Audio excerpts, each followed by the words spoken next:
네, 현재 시간 2시 20분 지나고 있고요. 시장 오후 시장을 긴급 진단해 보겠습니다. 유스타 유창희 대표와 함께하겠습니다. 어서 오세요. 안녕하십니까. 네, 안녕하세요.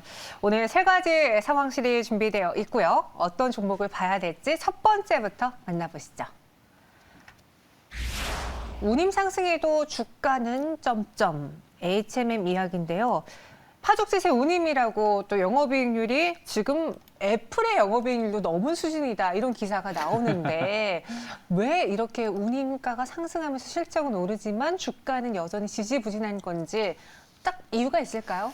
운임은 계속해서 오르고 있죠. 원래 조금 이제 그 지난 뭐 10월, 11월 좀 운임이 좀 내려간 부분 좀 있었거든요. 네. 그런데 이제 그 오미크론 때문에 코로나가 다시 좀 재확산된 부분들이 있고 또 미국의 그 항만이 여전히 좀 정체 현상이 좀 심하다고 합니다. 그러다 보니까 계속해서 물동량은 증가하고 있는데 이것이 제대로 소화가 안 되다 보니까 운임 가격이 계속 높아지고 있는 부분들. 그래서 뭐 올해 연간 영업이익률이 51%좀 전망을 좀 하고 있고 뭐 애플의 뭐 그 뭐라 그럴까요? 이익률을 뭐 뛰어넘는다고 하지만 또 애플은 애플이고 해운주는 해운주기 때문에 다만 네. 이제 최근에 그 운임 가격을 본다면 상하이 그 운임 가격이 역대 최고치를 경신했거든요. 지난 10월 달에 가격을 넘어서면서 그래서 그런 부분들이 좀 더 장기화된다라면 실적 기대감은 좀 더 커질 수 있지 않을까 생각하고 있습니다. 네, 뭐 애플과 굳이 비교하려고 하는 건 아닌데 좀 자극적으로 보여주기 위해서 딱 귀에 들어오게 하기 위해서 그런 또 헤드라인을 보았습니다. 이 물류 대란이 해소될 것이다라는 그 기대감을 지금 해운주, 조선주들은 모멘텀으로 갖고 있는데 네. 도대체 언제쯤 해소가 될 것인지 조선해운주 그리고 HMM에 대한 전망은 그래도 올해보다 내년이 밝을까요? 올해보다 내년이 밝겠죠? 왜냐하면 나아지겠죠? 나아지겠죠. 나아지겠죠? 왜냐하면 상반기에 H&M이 한 2조 한 4천억 정도 영업이익을 냈고 네. 하반기에 물론 4분기 실적 뚜껑 열어봐야 알겠지만 한 5조 원대를 예상하고 있거든요. 그러니까 상반기보다 하반기가 2배였고 그러면 내년 상반기도 역시 마찬가지로 올 상반기보다 더 많으면 많았지 저거로 줄어들진 않을 것이라는 거죠. 내년 하반기 좀 봐야 되겠습니다만 왜 그러냐면 지금 코로나가 이 좀 계속 장기화되는 부분도 있지 않습니까? 우리가 위드 코로나로 전환됐지만 다른 나라도 마찬가지입니다만은 이 백신이라는 게 유효 기간도 떨어지는 부분들이 좀 있고 다시 확산세가 늘어나게 된다라면 이 항만 관련해서의 이 물류 이 정체 현상은 더 장기화될 수밖에 없다. 그 지난번에 한번 말씀드렸습니다만 미국 그 바이든이 24시간 풀 가동하라고 했지만 네. 뭐 24시간 풀 가동을 해도 거기에 동원될 수 있는 사람이 적다라면 그러니까 코로나 확진 때문에 혹은 그거에 대한 우려감들 때문에 신흥국의 공장이 가동이 중단된 것처럼 네. 뭐 24시간 운영을 한다고 하더라도 사람이 투입되는 사람이 제한적이면 처리할 수 있는 물동량도 제한적이지 않겠습니까? 그래서 이러한 부분들을 좀 체크해야 될 부분들이 있고 또 지금 뭐 유럽 관련해 가지고도 뭐 H&M이 계속 배를 늘리고 있습니다. 뭐 24,000톤급, 16,000톤급 배를 대규모 선단을 투여하고 있습니다만은 계속해서 수요가 공급을 뛰어넘다 보니까 뭐 수익성은 계속 좋아질 수밖에 없지 않을까 생각하고 있습니다. 네. HMM에 대한 가격 전략으로 마무리를 해보겠습니다. HMM도 개인 투자자분들이 굉장히 많이 갖고 있는 대표적인 종목 중에 그렇죠. 하나거든요.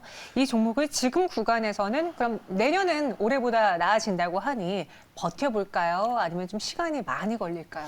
그런데 저는 지금 H&M이 실질적으로 그동안 주가가 하락을 한 게 우리가 제가 한 달 전쯤에도 H&M 이슈를 여기서 한번 말씀드렸었는데 네. 그때도 이제 오버행 이슈 관련해서 말씀드렸습니다만은 주가가 지금 하락을 한 게 H&M이 실적이 줄어들어서 혹은 실적 우려감들 때문에 하락했느냐 그게 아니라는 것이죠. 산업은행의 부채가 주식으로 전환됐고 그리고 그러한 부분들이 이제는 또 산업은행이 매도를 하겠다, 주식으로 갖고 있지 않겠다라는 발언을 했고, 그러면 계속해서 매도가 나올 수밖에 없는 부분들, 그런 것에 대한 우려감들이 복합적으로 작용하면서 주가가 좀 하락했다라는 것이죠. 그래서 저는 그러한 이슈가 해소가 되지 않는다라면 주가의 반등은 좀 제한적일 수밖에 없지 않을까 생각을 좀 하고 있습니다. 그래서 저는 일단은 그때도 말씀드렸습니다만 단기 목표가 한 3만 원 정도 열어놓고 거기가 돌파된다라면 이제 그때는 이제 추세가 전환된다고 할 수 있는 거거든요. 지금은 10월부터 지금까지는 약간 바닥을 다지는 구간이 구간이었다라면 지금부터는 이제 추세가 전환될 수 있는 구간으로 진입하냐 못하냐이기 때문에 일단 3만 원 돌파 여부를 좀 신경 쓰실 필요가 있다. 그리고 단기적으로 보신다라면 뭐 최근에 주가가 많이 올라온 것도 있겠습니다만은 H&M이 2만 3천 원대에서 지금 거의 2만 8천 원대까지 올라왔었던 것이기 때문에 1차 반등은 충분히 좋다 생각하고 있습니다. 네, 1차 반등은 좀 나온 상황이고 하지만 단기 목표가로 3만 원까지는 볼 수 있을 것 같다라고 의견 주셨습니다. HMM 또 다른 호재가 나올 때까지는 다소 좀 시간이 걸릴 수 있습니다. 앞으로의 주가 추이 눈여겨보시고요. 두 번째 상황실 넘어가 보도록 하죠. KTNG 판매 잠정 중단 소식이 나왔습니다. 미국에서인데요. 관련형 담배의 판매 잠정 중단. 왜 그런 건가요? 그 이제 관련형 담배라는 게 네. 전자담배라고 보시면 되실 것 같아요. 네네. 저는 뭐 담배를 안 피기 때문에 잘 모르는데 이 전자담배가 그 뭐 방송에서 이런 표현이 될지 모르겠습니다만 약간 그 공식 루트가 아니라 비공식 루트에서 판매되는 전자담배가 많이 있습니다. 그러니까 이 뭐라 그럴까 그 액상이라 그럴까요? 이것을 이제 제조를 하는 것이죠. 그래서 네. 그 용량을 좀 높여가지고 그래서 이제 판매가 많이 이루어지다 보니까 거기에도 니코틴이 있죠? 그쵸. 네. 그러니까 니코틴을 과도하게 많이 넣어가지고, 그러니까 우리가 이제 뭐 공식 판매가 되는 거는 일정한 니코틴만 딱 함유가 돼 있는데 이게 이제 개인적인 혹은 뭐 음매미에 이제 만드는 곳은 이것을 높일 수가 있다고 합니다. 그래서 그런 부분들이 좀 이제 미국에서 규제가 좀 강화가 되고 있는 부분들이 좀 있어요. 그래서 이 전자담배에 관련해서 규제를 좀 강화한 게 있고. 또 이제 반덤핑 관련해서 KTNG가 지금 소송을 좀 걸린 게 좀 있습니다. 그래서 이러한 부분들에 대해서 법적 대응을 하고 있는 부분도 있다 보니까 조금 보수적으로 사업을 운영하는 것도 있었고요. 그리고 이 전자담배가 경쟁이 상당히 심화되고 있다고 해요. 그러다 보니까 수익성이 상당히 낮다고 합니다. 그래서 미국의 그 전체 매출은 적은데 이 수익성도 낮고 정부 규제도 있고 또 이 미국 같은 경우는 이 담배 업체들한테 이 담배로 인해서 어떤 문제가 발생을 했을 때 소송으로 인해서 손해배상을 해줘야 될 게 있는데 있을 수 있지 않습니까? 그럼 그런 것을 미리 적립을 하게 해요. 그러니까 손해배상을 할 게 생겼을 때 돈을 배상을 하는 게 아니라 그러면 먹튀할 수 있으니까 돈을 적립하라고 하는데 그 돈이 어마어마합니다. 제가 알기로는 한 1조 원이 넘거든요. 그러니까 그런 부분들, 그러니까 전체적으로 봤을 때 미국에서 사업을 하기에는 조금은 이 전자담배형 관련해서는 좀 사업을 하기에는 뭐 수익성이 좀 떨어지다 보니까 일단은 잠정적으로 아예 뭐 철수하는 건 아니고 일단은 잠정적으로 판매를 중단하겠다라고 선언을 한 것 같습니다. 네. 증권가에서는 오늘 이 악재를요, 재무에는 영향이 그리 크지 않다라고 평가를 네. 했더라고요. 어떻게 생각하는지. 그리고 저는 개인적으로 이제 KTNG 딱 하면 떠오르는 게 뭐 담배, 그리고 배당. 이렇게 그렇죠. 두 가지가 나오는데, 네. 배당은 또 개인적으로 제 성향이 안 맞고 또 그리고 담배도 담배 종류가 다양해지고 뭔가 새로운 모멘텀이 나오는 게 아니기 때문에 제 관심 종목엔 항상 없던 KTNG였거든요. 그쵸. 혹시 유창희 대표님은 이 외에도 우리가 봐야 할 모멘텀이 있다고 보시는지 어떻게 생각하세요? 저는 별 모멘텀은 없다 생각 좀 하고 있어요. 그나마 배당? 뭐 그렇겠죠. 네. 그리고 뭐 저는 이제 뭐 홍삼, 홍삼. KTNG 하면 홍삼 네. 뭐 생각나는데 요즘 워낙에 홍삼 건강 제품 다양화된 게 있으니까 예전만큼의 KTNG가 그런 효과를 못 보고 있고 또 하나가 KTNG의 홍삼 제품 같은 경우는 면세점 매출이 상당히 높아요. 왜 중국인이든 외국인이든 면세점에서 그 홍삼 제품을 사서 가는 경우가 많은데 지금 여행을 못 하고 있지 않습니까? 그러니까 그런 그렇네요. 부분들도 네. 있다 보니까 전체적으로 봤을 때 KTNG 하면 지금 딱히 뭔가 모멘텀이 될 수 있는 건 없다. 담배 인구도 줄어들면 줄어들지 더 늘어나지 않는 것이거든요. 그래서 그런 측면에서 보신다라면 저는 조금은 부정적이지만 이번 이슈만 가지고는 너무 걱정하실 필요는 없다. 미국의 전자담배 KTNG 총 매출이 2천억 남짓이에요. 2천억 남짓인데 전체 KTNG 매출의 3%가 안 됩니다. 3%가 좀 넘나 안 넘나 그 정도 선이기 때문에 뭐 매출에 거의 영향이 없다고 보시면 되겠고 또 아까 말씀드린 것처럼 매출이 1조면 뭐합니까? 적자 나면 아무 의미 없는 거 아니겠습니까? 그래서 그 매출이 2천억이 큰 비중이 없고 거기다 수익성도 그렇게 높은 사업 부분이 아니었기 때문에 너무 걱정할 필요는 없고 오히려 신흥국 시장 뭐 이런 쪽에 대해서의 전자담배 판매 비중이 높아지고 있는 부분도 좀 있어서 저는 그런 것을 본다라면 충분히 이번에 미국 시장의 판매 중단은 일시적인 중단은 너무 걱정할 필요는 없기 때문에 주가 수준만 본다라면 이 별 영향이 없는 것이 좀 이슈가 돼서 주가가 좀 급락 한번 출렁거렸다라면 전 다시 한번 86,000원대를 회복할 수는 있다 생각 좀 하고 있고요. 다만 이게 작년부터 올해까지 주가 수준을 보신다라면 고점이 89,000원, 9만 원대, 네. 뭐 하단은 7만 원, 8만 원, 7만 원 중후반 정도에서 계속 박스 걸음입니다. 그렇기 때문에 뭐 여기를 돌파해서 계속 신고가를 낸다라고 말씀드릴 수는 없기 때문에 주가가 뭐 회복한다라면 뭐 배당 이슈도 있겠습니다만 저는 뭐 너무 하실 필요는 없지 않을까 생각하고 있습니다. 네, KTNG가 갖고 있는 모멘텀에 대해서 다소 과하게 느껴지진 않을 수 있으나 그래도 배당이라는 매력이 있고요. 그리고 오늘의 약재로 주가가 밀렸으나 이 역시도 크게 걱정할 사안은 아니다라는 점에서 조금 더 긍정적으로 보실 수는 있을 것 같습니다. 이어서 세 번째 상황실로 넘어가 볼게요. 보틀용 PET 칩 덕분에 TK케미칼이 오늘 상승했습니다. 이 보틀용 PET 칩이 무엇인지 가격이 상승했다는 건 다시 말해서 그만큼 소비가 늘어나서거나 혹은 뭐 원료가 부족해서거나 네. 둘 중 하나일 텐데 어느 쪽이죠? 그렇죠. 둘 다라고 보시면 될 것 같아요. 둘 다. 네, 둘 다라고 보시면 될 것 같습니다. 왜 그러냐면 지금 보틀리움 페트병이라고 보시면 될 것 같아요. PET라고 하는 게 이제 페트병의 약자니까. 그래서 페트병으로 이제 사용되는 이제 제품들이 그 원재료를 중국에서 많이 수입을 해옵니다. 역시나.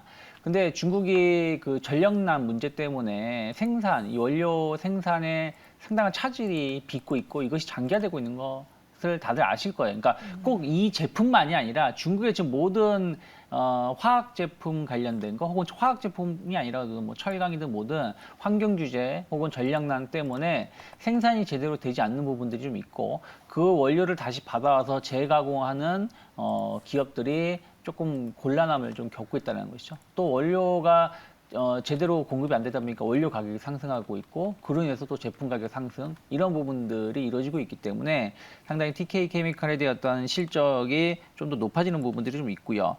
그리고 아까 말씀드린 것처럼 이 페트병의 수요는 계속 높아지고 있습니다. 어쨌든 코로나 역설이라고 하겠지만 화학 제품의 수요가 높아지는 부분들이 있고 또 하나는 보틀용 페트병 수요가 높아지는 게 저는 아직 가보지 못했는데 최근 스타벅스 몇몇 매장에서는 네. 그 보틀용 컵에다가 커피를 테이크아웃으로 준다고 해요. 아, 그래서 그걸 마시고 나서 나중에 반납을 해서 보증금을 받아가는 그런 것이 서울 그 시청에 하나 있고 몇 군데 있다고 합니다. 그래서 스타벅스가 이러한 매장을 더 늘려가겠다고 하고 있고 이것이 환경 규제 때문에 그러거든요. 그래서 이러한 그 업체들이 상당히 늘어날 수가 있는데 이런 보틀용 페트병 관련해서의 수요는 계속 그만큼 높아지고 있는 부분들 거기에 맞춰서 또 가격도 높아지고 있고 그런 것들이 TK케미칼이 이 시장에 대해서 제가 알기로는 점유율이 제일 높은 걸로 알고 있거든요. 그러다 보니까 시장에서는 좀 주목을 받고 있는 것이 아닌가 생각하고 있습니다. 이 TK케미칼이 12월에 코스닥 150 지수에 편입이 되었고 네. 그리고 조금 전에 있던 이슈도 있고 여기에 3분기 역대 최대 분기 순위까지 내놓았었거든요. 모멘텀이 많다라고 봐도 괜찮은지 오늘 또 상승을 했는데 더 들고 가볼까요? 저는 충분히 들고 가볼 만하다. 특히 최근에 화학주들이 다시 한번 주목받는 게 있거든요. 아까 최은덕 매니저가 말한 것처럼 오미크론 이슈들 때문에 제약바이오주들이 다시 조금 재평가를 받는 흐름들도 있는 것처럼 네. 화학 섹터들도 지난 여름이 업황 실적 피크라는 우려감들 때문에 주가가 가장 많이 하락한 섹터 중에 하나거든요. 철강 섹터랑 비슷하게. 근데 이 오미크론이든 뭐든 이 새로운 변이 바이러스의 출현으로 인해 가지고 코로나가 장기화되다 보니까 실적 피크가 아닐 수도 있겠다는 어떤 기대감들 이런 것들이 화학주들에 대해서의 어떤 관심도 불러일으키고 있기 때문에 TK케미칼 역시 마찬가지로 그런 것에 편승할 수 있다 생각을 좀 하고 있고요. 아까 또 말씀드린 것처럼 보틀용 페트병 관련해 가지고 매출 전체 매출액이 40% 이상 차지하고 있기 때문에 이 스프레드 가격 상승으로 인해서의 수익성 증가는 충분히 가져갈 수 있다. 내년에는 실적 개선에 대한 기대감도 좀 더 나올 수 있다. 올 상반기까지는 좀 적자였는데 상반기 이후부터 흑자 전환되는 부분들 그런 것들이 좀 지속적으로 갈 수 있지 않을까 생각을 좀 하고 있고요. 그렇다면 저는 뭐 오늘 뭐 15% 정도 급등세가 나오는 것이 좀 부담스러울 수는 있겠습니다만은 오늘 대량 거래량을 수반하면서 상승을 하고 있는 거거든요. 이것이 이제 지난번 그 11월 3일에 대량 거래를 수반하면서 급락이 나왔었던 거래량을 감싸는 정도의 거래량이고요.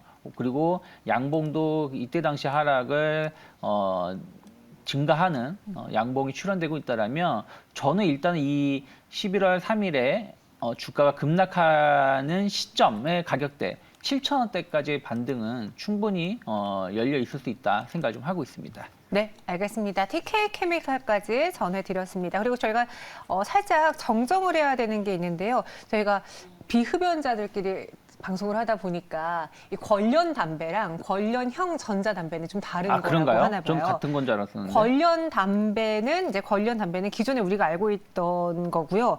관련형 전자담배가 액상인 것 같습니다. 저희도 이 점에 대해서 조금 더 확인해보고 다시 말씀드리도록 할게요. 네, 오늘 이렇게 상황실 이야기 나눠봤고요. 여기서 인사드리도록 하겠습니다. 오늘 말씀 고맙습니다. 네, 고맙습니다.